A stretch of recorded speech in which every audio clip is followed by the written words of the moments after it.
ಭಗವದ್ಗೀತಾನ આજે અમે પહેલો અધ્યાયના 29 અને 30 શ્લોકના મીનિંગ દેખા. सीदन्ति मम गात्राणि मुखञ्च परिशुष्यति वेपतुश्च शरीरे मे रोमहर्षश्च जायते.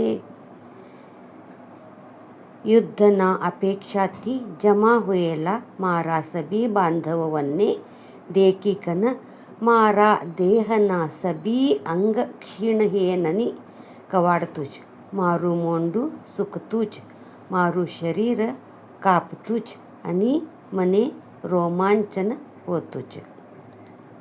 શ્લોક નંબર 30.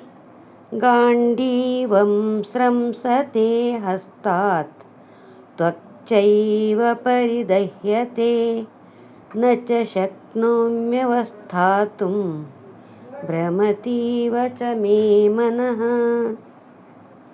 મારું ગાંડીવ ધનુષ્ય મારા હાથમથી ઝારતું જ, મારું શરીર જળતું જ, મારું ચિત્ત ભ્રમણ હોતું જ અને મને હુબરાન સાધ્ય હોતું નહીં જ.